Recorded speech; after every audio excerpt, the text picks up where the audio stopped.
Today is the last lecture of new material before the exam.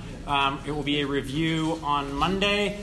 Feel free to send lots of questions via email, etc. I will be posting those on D2L. They're a little hard to find, discussion, and then questions and answers, and I'll be posting things there. So send me an email, again, to my pdx.edu address. I will answer them and then copy your answer anonymously to D2L. My apologies about the recording or lack thereof from Wednesday's lecture. I think I was so concerned about making sure that it worked for the genetics lecture afterwards that it didn't work. No idea what went wrong. It got the video but not the audio. Go figure. So I'm making a separate audio recording now, and hopefully all of that will work. We shall see. Another quick thing, a few people have asked me about whether there's a recording of similar material anywhere online. The material from last year, it's actually lecture 24 from winter of 2018. I will try and post the link on D2L as well for that. So if you want to get a review of what I talk about as far as material is concerned, and maybe even a better description of sequencing, who knows, in that lecture rather than this particular year's. So any questions at this point about midterm, etc.? Those of you who are taking it elsewhere, make sure that you remind me. Yeah? Up until what lecture will be on Wednesday? Today's lecture. Okay. Lecture 8. Lectures 1 through 8. Yeah. Questions? Is the final cumulative? Not per se. But I will assume that you know the material from the previous exams on the final. But I won't go on the final and say, here's a picture of a base pair. What's wrong with it? First exam, I might do that. Other questions? Yeah, back. The old exams that you have posted online, are those pretty reflective of what we should expect next week? So question is, again, just so it's recorded, are the exams that are posted reflective as what's going to be there? Yes, with one small caveat, and that is that last time, just like we're talking about for the lecture, I talked about the methods at the end, and so there'll be a couple of questions from the final, non-cumulative, which will be then on the first midterm rather than on the final. So, but yeah, otherwise they should be very reflective. I try to come up with new questions every year, but it's similar material, so quite often there will be similar kinds of questions. Yeah? Your link on D2L for today's lecture brings up lecture 7. It just says Yeah, it just says lecture 7. I literally changed it about 30 seconds ago. Yeah, so it is actually the up-to-date lecture. So I go through it, I change the lecture, I edit the previous one because we don't always get through it, and then like, oh, oops. So yeah, but if you look at the second slide, you'll see it's different. Okay, yeah, thanks. Do you need to buy Scantrons for the midterm? Do you need to buy Scantrons for the midterm? Yes, you need the big blue Scantrons for the midterm. I will bring some extra ones and sell them to you for exorbitant fees, if you like. But I suggest bringing your own. They have them over at the bookstore. Other questions, concerns, worries? Yes?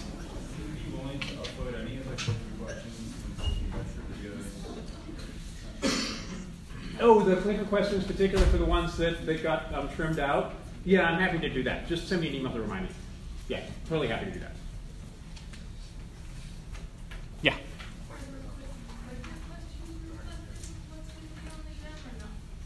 The clicker questions are reflective of what's going to be on the exam. Really good question. The main difference between clicker questions and exam questions is the exam questions have been a heck of a lot better proofread. Because the clicker questions I usually make up as I'm putting the lecture together and then don't go back and recheck them. On the other hand, the exam questions I try and look over a couple times. I try and get other people to look over them a couple times, so hopefully they're better proofread and less ambiguous. But otherwise, in terms of subject matter, probably going to be very similar. Okay, good. Yeah, but please remind me. Somebody send me an email, and just particularly for those lectures that didn't get recorded, so that those will be out. Okay, so today, again, this is the lecture period of today up to day 1 is stuff that's going to be on the midterm. Best way to have less lecture material on the midterm is to ask me lots of questions today. I didn't say that. So we'll talk a little bit about chromosomes, particularly cover some karyotypes, and those of you who are in the genetics lecture have seen some of this before. Slightly different pictures. I think my pictures are better, but different story there. A little bit about human chromosomes. There's a really nice human genetics course that Dr. Duffield teaches usually here at PSU.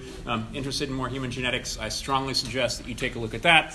We'll just talk really briefly about what's in the human genome and a lot of stuff that we don't know about what's in the human genome. And then the majority of today's lecture is going to be talking about chromatin. And all that chromatin is DNA plus protein.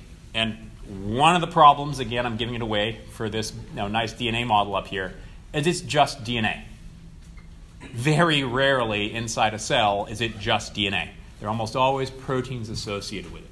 And one of the main reasons for that is that DNA is ridiculously inefficient. It's just got 4 nucleotides and 2 copies of them. And it's a really big, relatively speaking, molecule. So in order to use DNA as a genetic material, you've got to really compact it. And the example I like to use is that if you look at the DNA in one cell in our body and had it in this kind of B form, it would be about this tall from the floor up to here in every single cell in our body, which is just crazy. So you need to have a lot of compaction. But in order for replication, transcription, all those good things that we've been talking about to happen, it's got to be accessible as well. So that's a really tough puzzle to solve. And fortunately, we've had 4 billion years of evolution to try and figure out how to solve it. So we'll talk about how some of that works.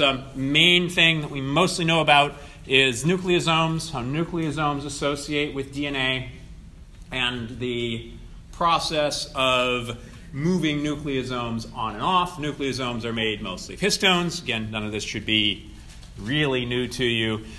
After we get beyond histones and nucleosomes, everything else in terms of how chromosomes get compacted is a lot less obvious. We know a lot less about it, although we're beginning to learn more and more. And if I have a chance, I'll talk a little bit more about some of the methods that are used to discover how some of these things fit together, particularly what we call higher order structures. So nucleosomes, we'll also call this beads on a string, understand very well at a really atomic level exactly how those interactions work. Soon as we get beyond that, that starts to be a lot more modeling and everything else. So first, I wanted to talk about karyotypes. This is actually now going all the way. You've already compacted your chromosomes. This is what's going to be happening in mitosis right before you have chromosome division, and in a few other cells that, if we have time, we'll talk about right at the end of the lecture today. These are the human chromosomes, 22 so-called autosomes. This is actually just one copy of them. This is a haploid genome up to here, and then an X chromosome and a Y chromosome because these are from males. So autosomes present in all cells, sex chromosomes differentially in different sexes. So 2 X's, of course, female, X and Y if you're male. One of the things I love about this, I think it's a direct quote from the textbook, is they have distinct banding patterns. Distinct banding patterns, how the heck you figure out that this looks different from that, looks different from this, looks different from that. You've got to be really good at it. And actually, people have gotten really good at doing this, and we'll take a look at some examples in just a second here. Somehow this image disappeared. I'm not quite sure how that happened. So this staining, go back here real quick, is a pretty standard called the Giesma stain. Some things are going to be dark, some things are going to be light. And it's just patterns of darks and lights which allow you to identify, again, if you're good, and which of these individual chromosomes are which. On the other hand, using the joys of hybridization, and if we had a figure that would actually transfer, it was on my computer last night, I swear, the so-called rainbow stain. Rainbow staining is just literally taking oligonucleotides, short pieces of DNA, with different fluorescent tags on them, which will then hybridize to the different chromosomes in different amounts. And so you can actually get different colors of each of the chromosomes in fluorescent microscopy. Really beautiful pictures as one in your textbook. And this way, and in fact this particular one is now for all of the chromosomes instead of splitting out just the autosomes in one case. So if you think about all of the chromosomes, maternal and paternal chromosomes, in a regular cell, you're going to have 46 chromosomes, so 22 autosomes, mother and father, and then the 2 sex chromosomes as well. So it's hybridization, how this works. Why is this so useful? Again, pretty pictures for one purpose. It's also really expensive to do these kinds of stains. But just looking at chromosomes, just by looking at these metaphase chromosomes and looking at the banding pattern, so here's the banding pattern here, in these fluorescently stained, you'll see in some cases chromosomes will have picked up extra little pieces. And this particular example right here is what's called the Philadelphia chromosome. The Philadelphia chromosome was discovered in a large city on the eastern coast of the United States in karyotypes of people with a very specific kind of cancer. Chronic myelogenous leukemia, which some of you may or may not have heard about. The reason that Dr. Brian Drucker, who's here at OHSU, will probably get a Nobel Prize pretty much every year, I figure, it's likelihood that he will get that. The reason for that is that what happens when you have these 2 pieces of chromosomes come together, their DNA, and what happens is you end up creating a fusion protein between proteins that should not normally be attached to each other. And that causes one of those proteins to be misregulated. It's a protein kinase. And it turns out that you can make a drug, and this is what Brian Drucker's group has done, which specifically blocks that protein and blocks the progression of the cancer. So just by seeing this chromosome translocation, you know exactly what drug to use to treat a particular cancer, which is pretty darn amazing, I think, anyway. So just by literally looking at these chromosomes. So what do these chromosomes actually really look like? This is a real karyotype. I challenge you to go through all of these bands and figure out, this is literally 46 chromosomes that you have to be able to pair up with each other.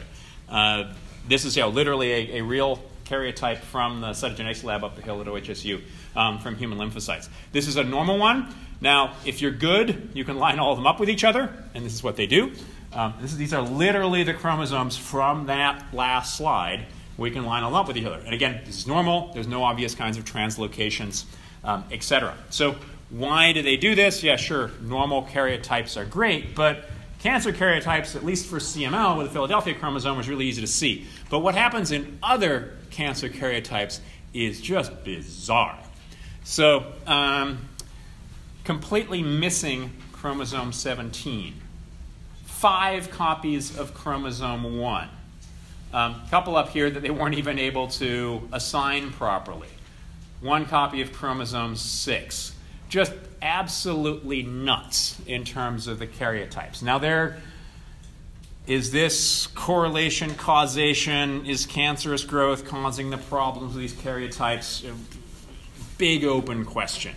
Which one is which, chicken or egg kind of thing. But definitely looking at some of these karyotypes is just crazy. Here's another one, different karyotype, where we have missing chromosome 14, single copy of 6, single copy of 7. Very often now, loss of chromosomes is pretty typical in terms of some of these cancer karyotypes. So just literally looking at chromosomes and lining them all up next to each other can give you a pretty good indication, what kinds of diseases and things are happening. None of them, unfortunately, are really as good as the Philadelphia chromosome, but still gives you a pretty good idea what's going on with it. So, questions on karyotypes, chromosomes. More interested in it? Go and look at the genetics notes, which unfortunately, again, didn't get recorded last time. Okay, if you don't have any questions, I have a question for you. So, how many pairs of chromosomes are there in a normal female human karyotype?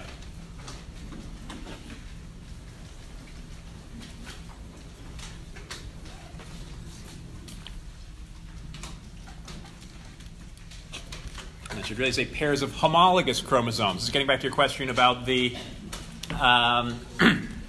exam and exam questions versus the questions that show up in clicker questions. So that's something hopefully I would have gotten if I'd gone through and checked it for an exam question.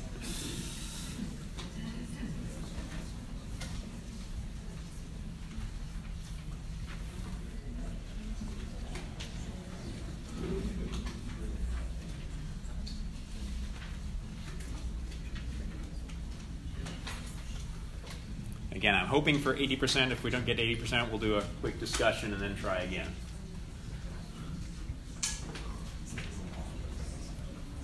Five, 3, 2, 1. We're not quite there. Okay, go ahead. Tell your neighbors what you selected and why.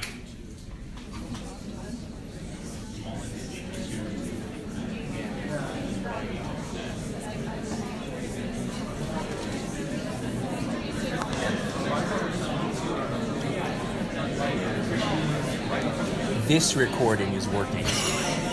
So at least that audio we're going to get. I can't check while we're doing the other software I use in the background. So, it's bizarre. I tried it in my office yesterday. Everything worked perfectly.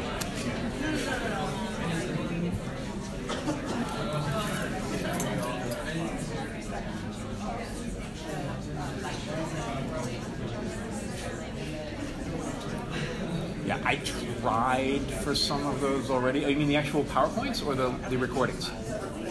Okay, some are posted already for the previous ones, but not all of them. So, but yeah, ping me, remind me. I'll do that.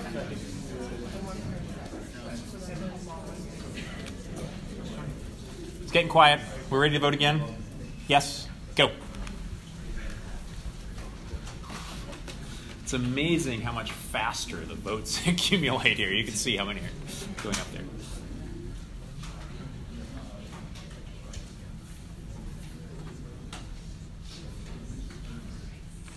And groupthink does seem to be working. So.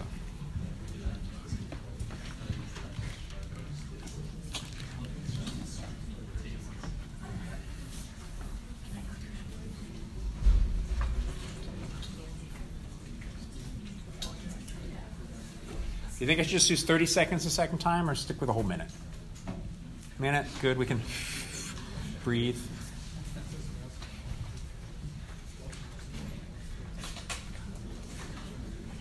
Ten, 5, 2, 1.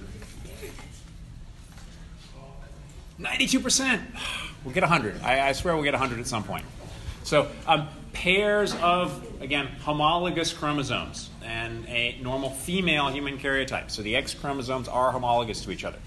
So that's why you have the 22 autosomes plus 1 for the sex chromosomes and how many pairs, not how individual ones. So it ends up being 23. So yes, D is correct.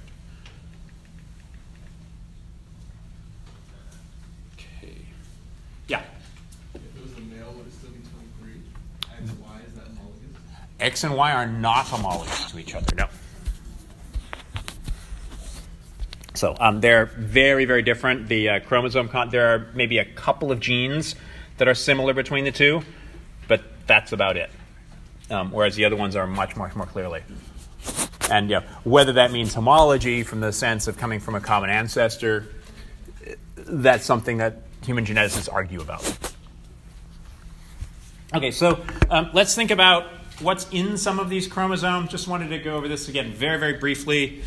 Whole courses even offered here at PSU about this whole process. One, again, fun fact, chromosome 22, human chromosome 22. If you remember this from the karyotypes, this is actually one of the really small ones. Still ridiculously large in terms of numbers of base pairs, 50 million base pairs of DNA in this chromosome. If one base pair were 1 millimeter, that would stretch all the way across Africa, which is kind of crazy. But in this chromosome, actually, there's some interesting things. It turns out the human chromosome 22 was the first one to be completely sequenced by the Human Genome Project, partly why we know so much about it, and partly why it's in the textbook, even the 4th edition of the textbook, from years and years and years ago. hasn't changed. So if you look at a typical, again, quote-unquote chromosome, Y is just really funky, and so that's definitely a non-typical chromosome. But in about 10% of your chromosome, you'll have on the order of 40 genes. Each of those is then listed here, or I should say marked, as a colored line. But there are quite a few gaps, gaps between each of these individual genes, and we'll talk about what a gene is a little bit later on. But in any of these genes, you have regulatory DNA sequences, really short exons, and so these are what's going to generate the protein coding sequence, your messenger RNA, and lots and lots and lots of introns. And basically what this means is in this, again, 50 approximately million base pairs of DNA, there actually aren't very many coding sequences, relatively small numbers of coding sequences. We talked about this before in terms of protein coding sequences in the human genome. It's only about 1.5%. So very, very small amount of coding sequences. So what all the rest of it's doing is a really open question. People say, oh, it's junk DNA. People sort of stop saying that because they're finding out that more and more of the DNA actually does have some kind of functional role. Exactly what that functional role is still pretty up in the air. Just as a quick aside here, these exons, again, the vertical red lines here, which are the protein coding bits, these can be as short as 8 nucleotides long, which actually makes discovering which of these really are protein sequences very, very challenging. One of the really good ways of doing that is to make a cDNA library, where you take the messenger RNA and then convert it to DNA and then just sequence it. So using those cDNA libraries, you can actually figure out in your genomic DNA what are introns and what are exons. So 145 is about the average length of any particular exon. And we'll talk much more about this when we talk about protein splicing later on. What's in the genome? Okay, right, so we've got one table that represents all of Dr. Duffield's course, not quite, but close. In the whole human genome, about 3 billion base pairs in a haploid copy, so that means about 6 billion total. That is a number that I do expect you to remember. Number of protein coding genes, it seems that any time you look at this number changes. Approximately 21,000 genes.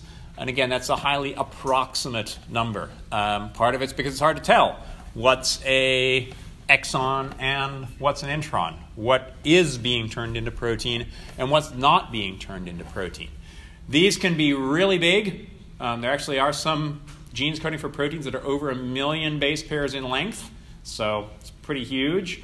Mean size only is about 30,000 or so. 1 exon, 178 exons, et cetera, et cetera.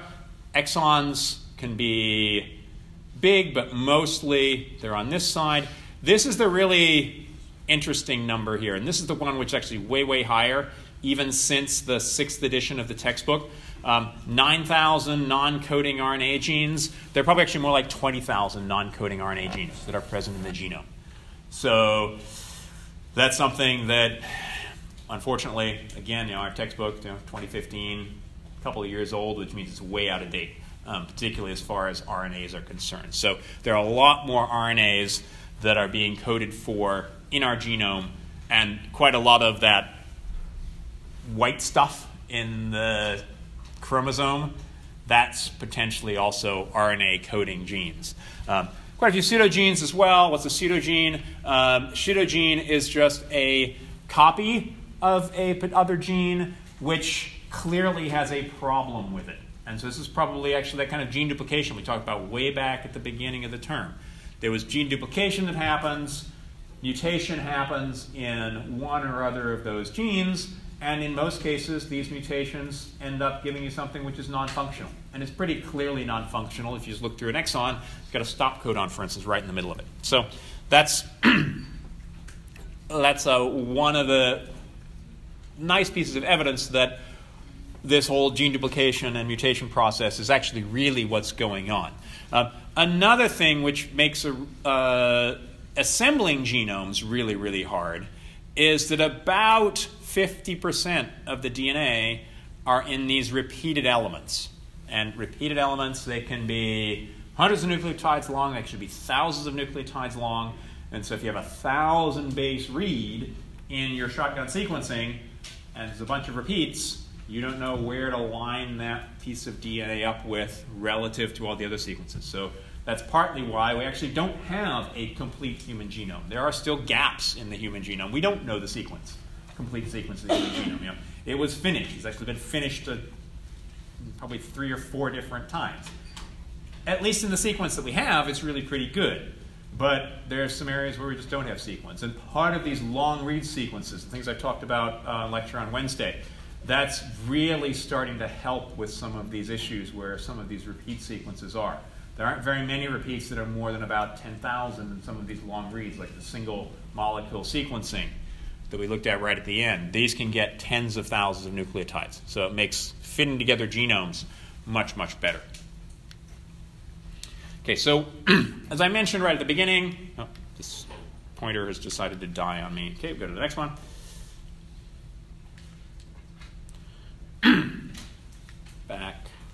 Back. So chromatin. You've got all this massive amount of DNA. A lot of it's not coding. As I mentioned before, it's really not terribly efficient in terms of length of your DNA molecule. So you have to compact it somehow. And so this is the whole story of chromatin. Again, we mostly know about what happens with nucleosomes. Nucleosomes are what's wrapping the DNA at the first level of compaction.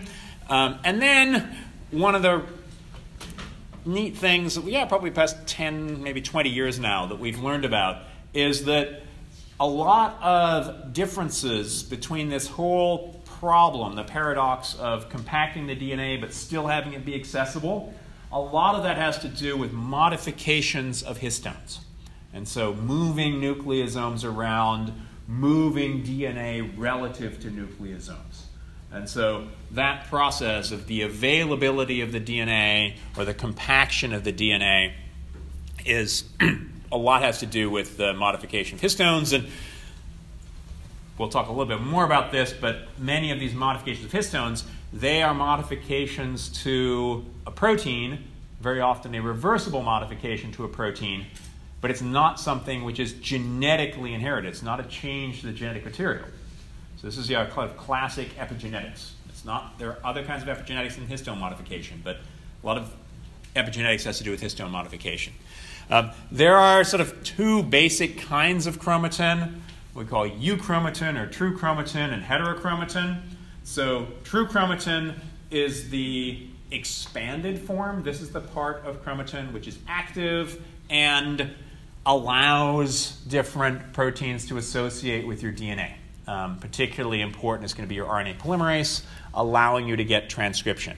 Heterochromatin is really compacted chromatin, and compacted chromatin even during interphase, and not just the massively compacted chromatin that you have in mitosis. So even in interphase like this, you have lots of compacted forms. There are 2 sort of different kinds of euchromatin that we're going to talk about. There's this, the 15 nanometer fiber or beads on a string, or the 30 nanometer fiber, and this is what most euchromatin actually looks like. So it's about 30 nanometers across, got nucleosomes associated with it. But we know most about actually this one with just the single nucleosomes that are associated with your DNA. How do we know about this? You can isolate these kinds of DNAs that have nucleosomes associated with them, the beads on the string. And then you can use various nucleases. In this case, it's a micrococcal nuclease, which will cut DNA where it's not associated with proteins. And you use a very small amount of micrococcal nuclease. And once you've used that small amount of micrococcal nuclease, you will have chopped up the DNA that's not associated with proteins. Then you remove the proteins from the DNA, and you look at the DNA on agarose gel electrophoresis that we just talked about last time. And what you see is you see DNA that's about 150 nucleotides long, about 300 nucleotides long, about, 450, if I could do my math, 600 nucleotides long, etc. And that's because you've used such a small amount of the nuclease. In some cases, it hasn't cut between all of the nucleosomes. So this would be the DNA which is protected by one nucleosome. This is the DNA that's protected by two nucleosomes, three nucleosomes, etc.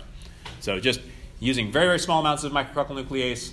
But the more micrococcal nuclease you use and the longer you leave it, you'll see more and more of this particular product right here. So just using this non-specific nuclease only will cut when you don't have proteins associated. This is how we know that each individual nucleosome protects or wraps about 150 nucleotides of DNA. What about the proteins? So you separated the proteins back here from the nucleosomes. These are the so-called core histones. There are 8 proteins here. There are 4 dimers, so 2 copies of H2A, 2 of H2B, 2 of H3, and 2 of H4. This is great and wonderful, but how do they all fit together?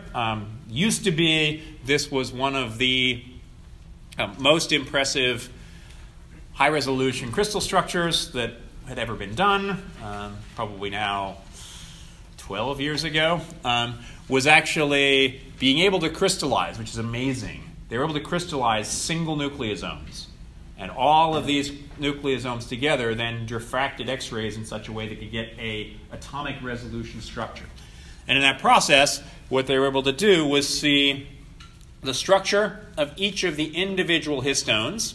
And these histones, interestingly enough, though there are 4 different ones, H2, H2B, H3, and H4. In the middle of each of these histones, they all have these 3 helices, which fold together in almost exactly the same way. And this so-called histone fold that looks a lot like this right here. And each of these then interacts with its partner. So here we have H2A and H2B interacting with each other, and H3 and H4 interacting with each other, the green and the blue. And then each of those then coming together as this octamer with the DNA wrapped around the outside. And this is the cartoon version of this. The crystal structure of this looks like this. Here we have all of the histones on the inside, the DNA wrapped around the outside, and nucleosome symmetry. Basically all I wanted to mention here is these guys are really like pretty flat discs, and you can stack them on top of each other. And stacking them on top of each other is really very important for that next step, the 30 nanometer filament, when these all get put together. But you'll also notice it's a relatively thick disk with these pieces that come together here. Another thing, we've got a histone fold, and the histone fold here between H2, H2B, H3, and H4 is extremely similar in sequence. All of these sequences are almost identical to each other, but they all have tails. N-terminal tails, C-terminal tails. And these tails, shown here, are actually not in the X-ray crystal structure that they solved of the nucleosome. It was just the nucleosome without all of these extra tail structures.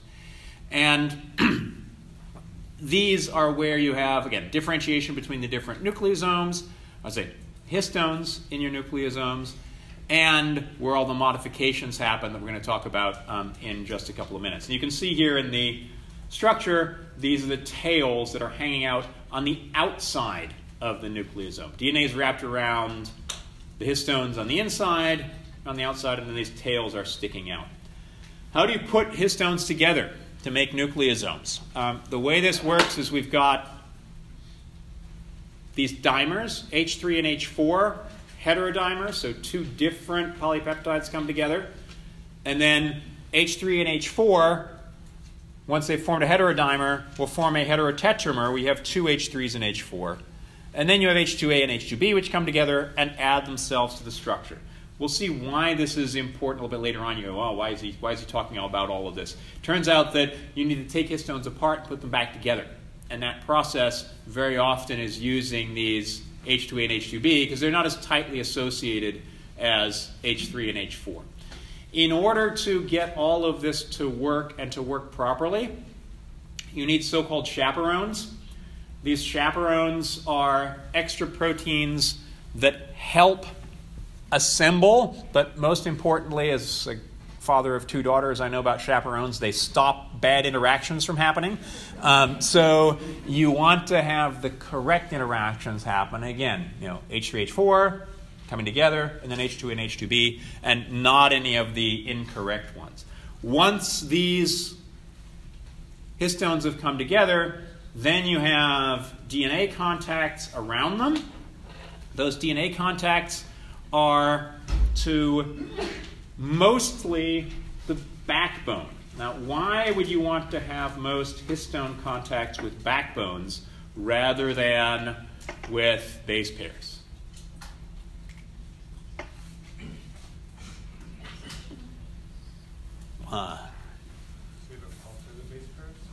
Pardon? So you're not altering the base pairs? So usually the contact is not going to alter the base pairs very much. But I just told you about 4 histones, right? We've got 6 billion base pairs. Are we going to have all of those different sequences in different places to be able to interact with them? No. So you want to have non-specific interactions. Is that what you're going to say?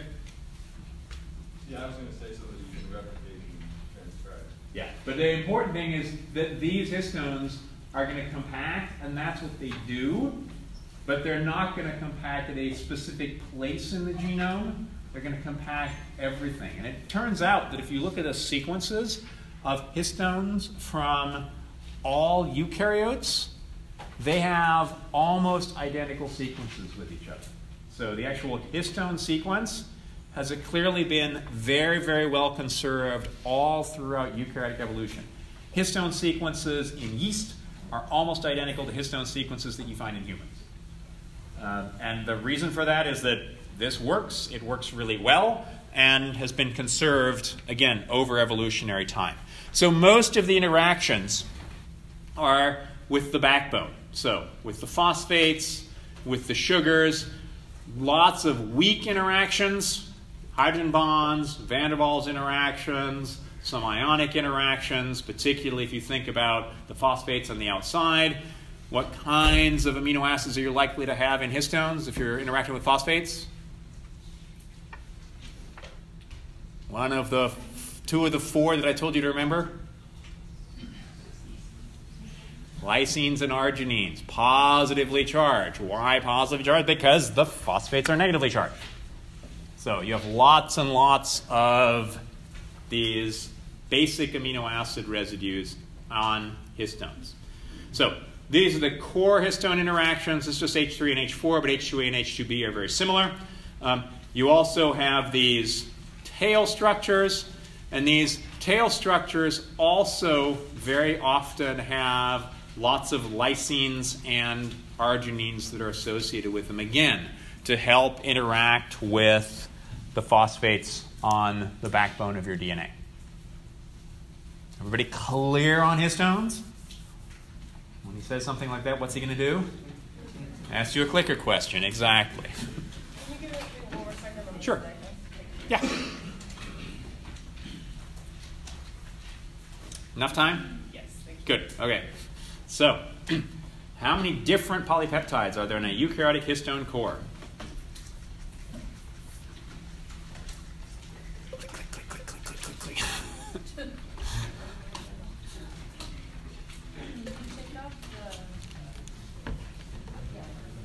Oh, I unfortunately can't at this point because the batteries died on it, but I will.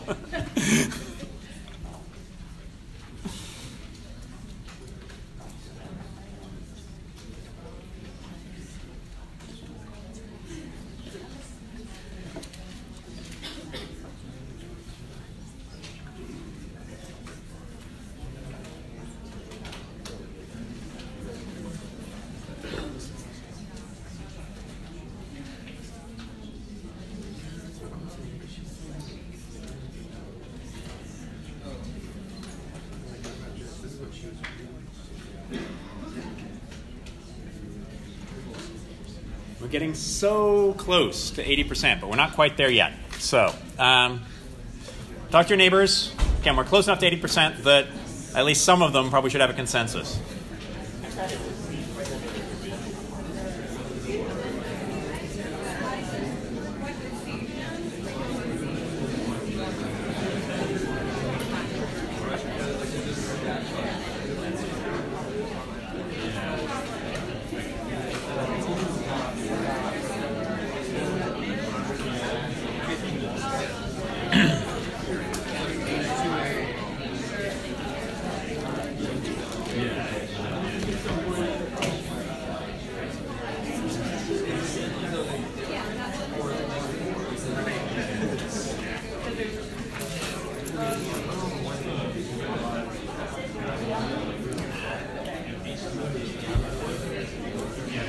well proofread question.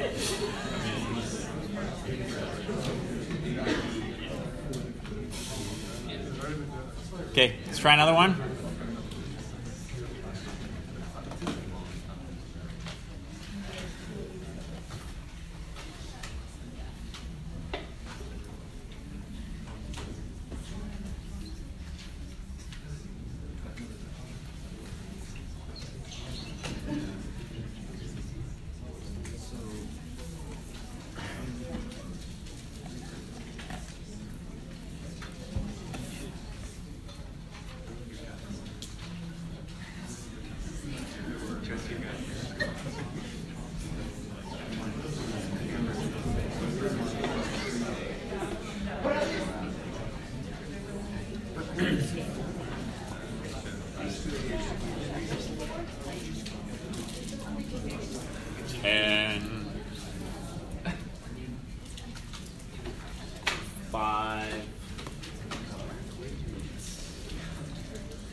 Read 100? No, still not 100% yet. So again, I was just noticing it when I look at these questions and I go, damn, I should have actually edited this one a little bit more.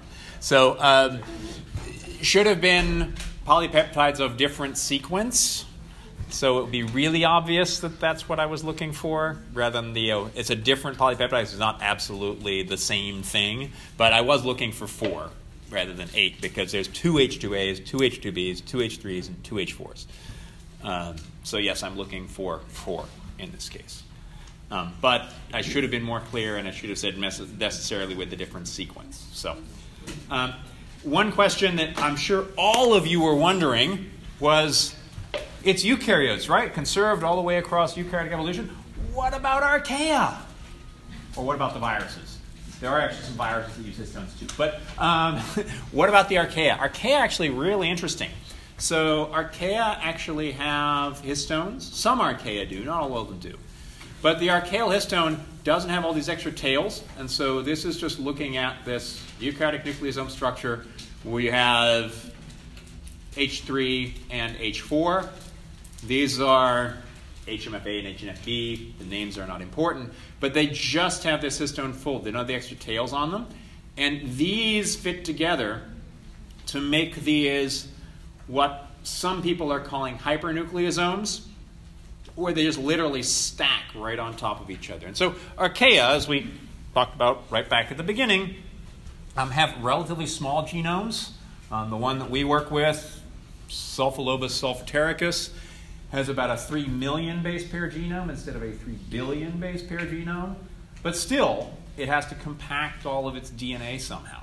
And so this compaction process also happens through nucleosomes or nucleosome-like structures. So I just wanted to have a quick shout out for that here as well. So tells you that this process, the whole idea of having a histone-like protein for compaction, is probably billions of years old from an evolutionary standpoint. Okay, so I mentioned before, lots of weak interactions, almost all with the backbone. But, of course, it's biology. There are exceptions.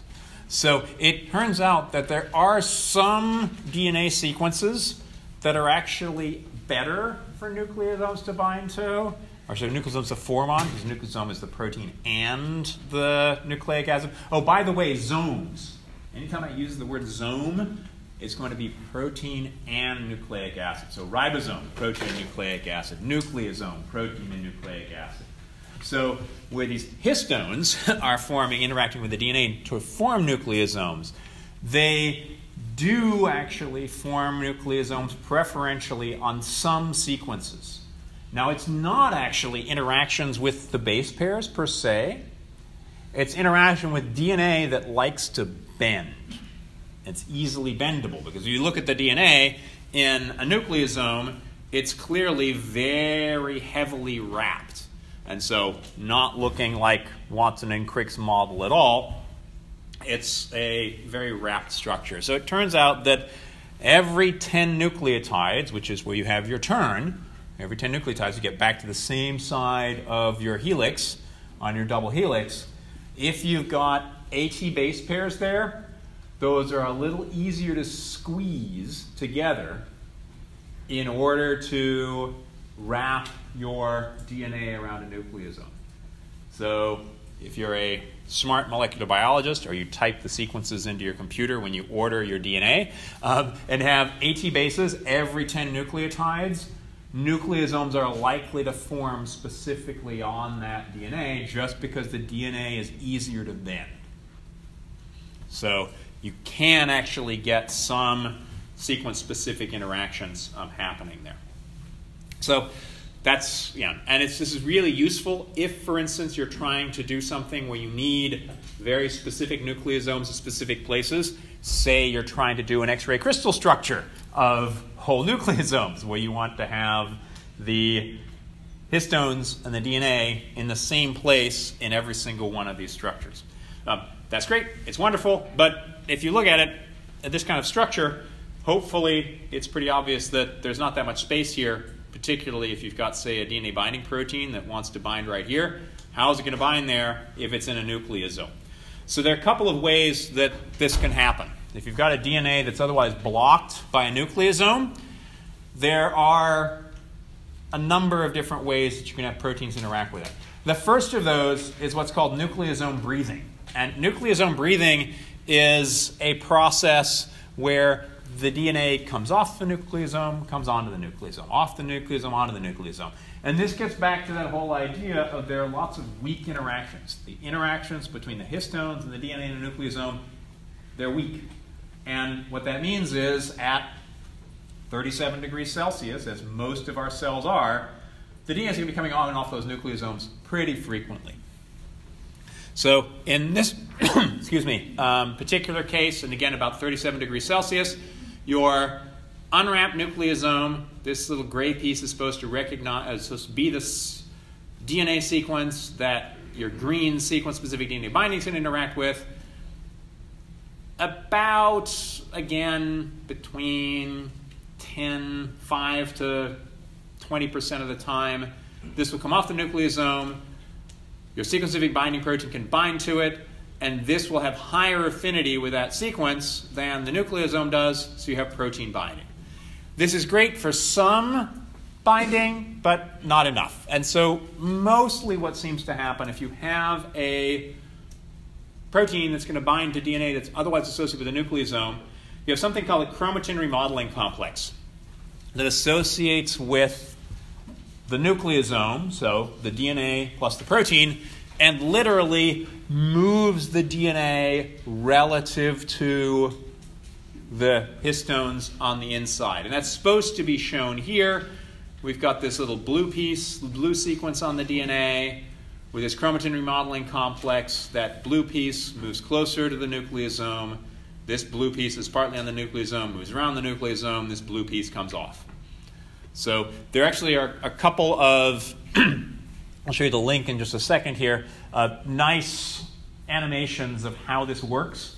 We actually have a molecular understanding on how a lot of these chromatin remodeling complexes work. They're absolutely dependent on the hydrolysis of ATP. So you have to have ATP hydrolysis to move these sequences relative to, move the DNA sequences relative to the proteins on the inside.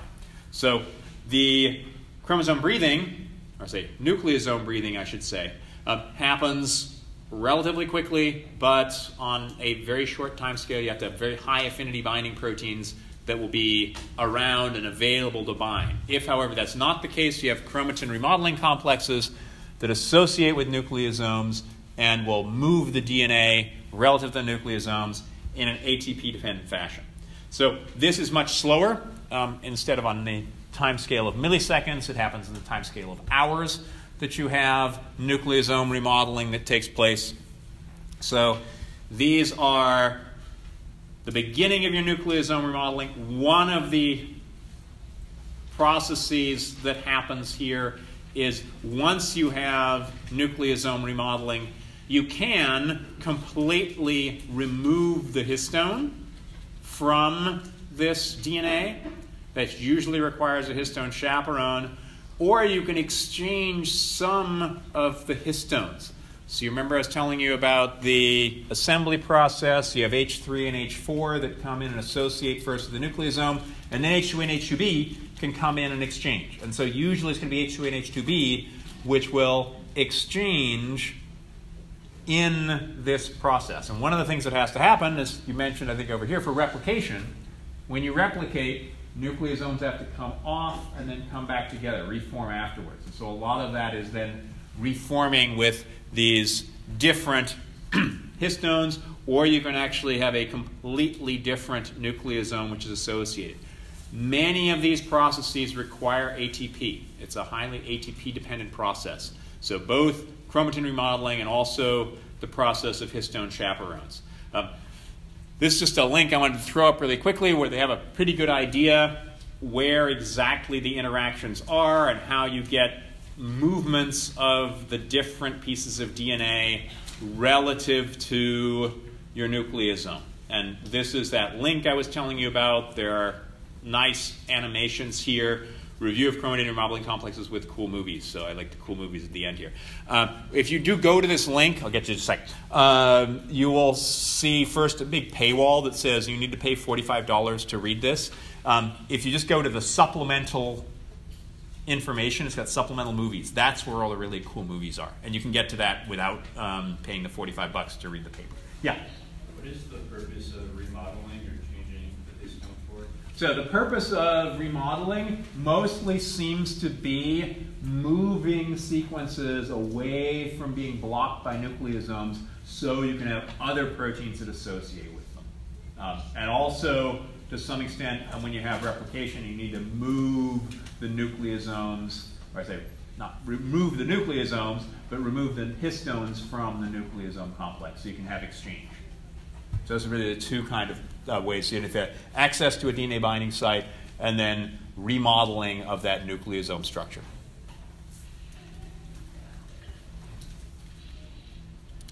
Okay, more questions on chromatin remodeling.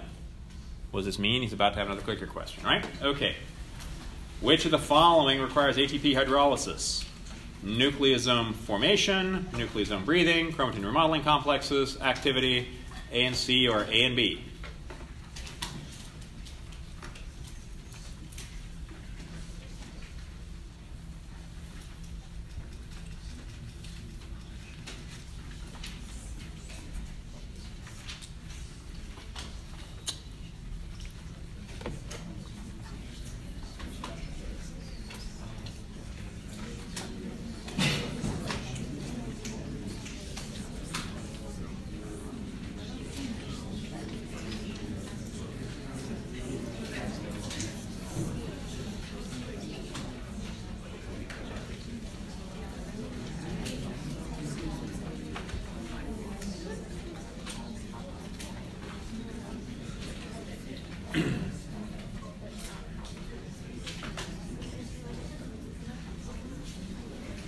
Okay, still no consensus. Go ahead.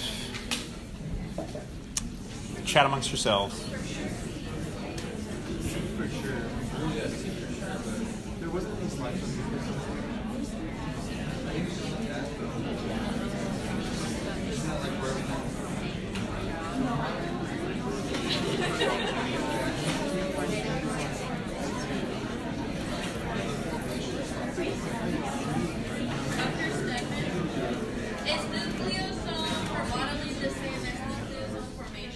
Is that what it says? No. Okay.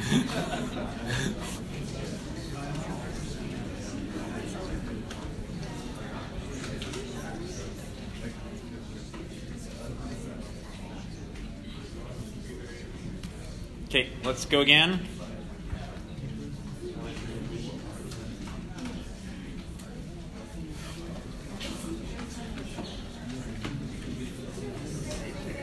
It's amazing how fast those numbers go up the second time around.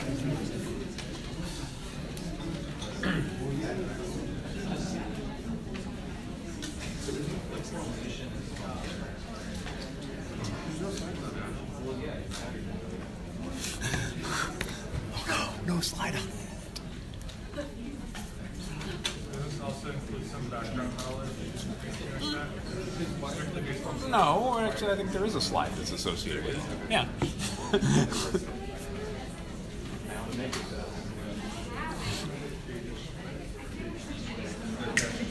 And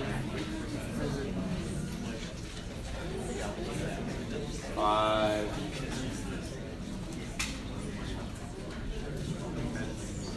Okay, we're still not quite at 100%. We're getting close. Nucleosome formation, and hopefully that was, again, the lack of proofreading on some of these questions, is that nucleosome formation is not the same as nucleosome remodeling. So when you first are making your DNA and getting those nucleosomes to form, if you got H3 and H4 and H2A and H2B and a piece of DNA, those will form in the absence of any ATP hydrolysis. Once they've formed and remodeling them, then you need ATP hydrolysis. Yes? What is it, duplication? Like, isn't that? Yeah, well, we could argue, chicken and egg and so on and so forth here. But if you're just talking about the nucleosome formation, DNA plus histones, then you will find that they will form just by themselves. Yeah, you do not need any ATP hydrolysis for that process. Yeah? So do you need the histone chaperones? You don't need those to form the initial nucleosomes? Formed initial nucleosomes, you do not actually need them. It's only if they're formed and then they need to be reformed. So reforming histones versus the formation of histones. And again, not really good proofreading for some of these questions. And so for exam questions, I will try and be better about this. There will undoubtedly be one or two that are not good. I will write those up and put them on the screens during the exam. So that's there. Okay, so we're now moving on to talk about what happens with beyond histones and beyond nucleosomes. How do these guys fit together? I mentioned the H2A, H2B, H3, and H4. Those are one of the core histones. Those all come together. That's what makes up your nucleosome. There's also histone H1. These are much more variable. Different organisms have very different sequences. They're still clearly homologous to each other, but nowhere near as well conserved. Those help to compact these on a string process. Also, the tails of these core histones interact with each other and interact between the histones, and then lots and lots of other proteins. So you go from this, hopefully this is visible on the screen here. These are your nucleosomes separated from a piece of DNA. The next nucleosome, there's very little of the DNA in a cell that looks like this. It mostly looks like this, where you have nucleosomes next to each other. What does it actually look like? It's a pretty nice YouTube animation of looking at how these people think that nucleosomes are associating with each other. This is from a paper that was just published, I think, last week or the week before that, looking at some data how the nucleosomes are associated with each other. This depends on having really, really massive amounts of sequence data. So literally what they did is they found all the pieces of DNA that were associated with nucleosomes and sequenced them all. And because you can do literally millions of sequences simultaneously, you can line up where all of these things are relative to any individual nucleosome, and particularly the individual histones, and see where they are. And it turns out there are sort of two basic ways that things fit together. It seems that nucleosomes are either stacked on top of each other like this, or actually more side to side relative to each other. So this is just what we think is happening now. Again, the latest data on what these structures are. So 30 nanometer filaments. 30 nanometer filaments are great, but it's only about probably 15 to 20 fold compaction. You need thousands of fold compaction in order to get the complete condensation that you need to get metaphase chromosomes. So the first thing that happens is these 30 nanometer filaments fold in on themselves. They make these so-called 300 nanometer filaments, and then these kind of loops. Now, what's a loop? So if we go back, and I'm not going to go back through all the slides. I should have added it here. That interphase nucleus, where you've got a big blob in the middle and then the things coming outside, and then zoom into each of those individual pieces. We've got 30 nanometer filaments and 10 nanometer filaments. In the middle is this whole clump of actually lots of proteins, also known as the nuclear scaffold, which is really holding a lot of these pieces of DNA together, and particularly these looped pieces of DNA. And there are a couple of thousand of them in any given human chromosome. And what seems to happen, and this is again, seems to happen, is that each of these big loops, and again about 2,000 in the human chromosome, in all of the human chromosomes I should say, are regulated separately from all of the other ones. And so that looping structure actually depends on now specific DNA binding proteins that are associated with the nucleus and some particular part of the nucleus. Those specific sequences are also called matrix attachment regions, and then we'll talk a little bit more about histone modifications, but probably actually later on here. So, head the beads on the string, that's your standard nucleosome. They all have the same proteins, but they're not absolutely identical to each other. And so what's the difference that you have between individual nucleosomes? It's not the polypeptides. The polypeptides are identical relative to each other. But it's the changes that happen to those polypeptides. And so that gets us to histone modifications. Histone tail modifications, this is just again another structure of the core histones, emphasizing the tails. So you've got tails on H3, tails on H4, H2A, H2B, etc. And there are lots of potential changes. So each of these balls on the top here represent a potential change that could happen on one of the histones. But one of the best understood of the histones is this one right here. Histone H3 has the longest tail. And we're going to spend quite a lot of time talking about some of the modifications that happen at this position right here, K9. So K9, yes, no, the dog patrol you have with the police, but no, this is lysine 9. So K9H3 is lysine 9 in histone H3. And very common modifications that happen here. You either have acetylation or methylation of the histones. Acetylation, acetyl group. Normally, lysines are positively charged. This acetyl group is going to remove that positive charge. What does that do in terms of interactions with the DNA? Open it up, relatively speaking. So if you have acetylation at K9 of H3, this is associated with open DNA, and DNA where you're going to be getting more association of RNA polymerase, more kinds of associations there.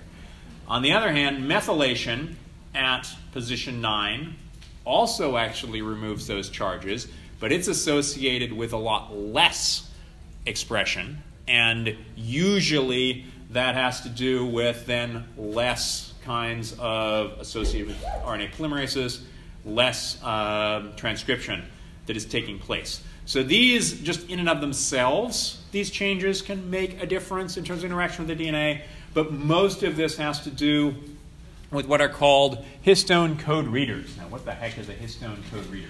A histone code reader is a complex of proteins, multiple proteins together, multiple polypeptides that come together, which have different domains associated with them. So domains, again, separate structure that can have a separate function that will interact with different modifications on different histones. So this particular code reader complex has multiple different interactions. This will then interact with another protein, and this process, the code reader, basically says, hey, this is a part of the genome which has these kinds of modifications, and very, very often these reader complexes will associate with different proteins that can either cause something to happen, like the RNA polymerase come to there and get transcription to take place, or often they will have activities here, catalytic activities, that will modify histone tails, which will then cause the association of more histone readers, causing the modification of more histone tails. So really kind of a positive feedback loop. You have one modification that happens that leads to multiple other modifications. this is what one of those actually looks like. They're also shown in some of those animations that I had before, and we're past 10:05. So review on Monday, exam on Wednesday. Good luck.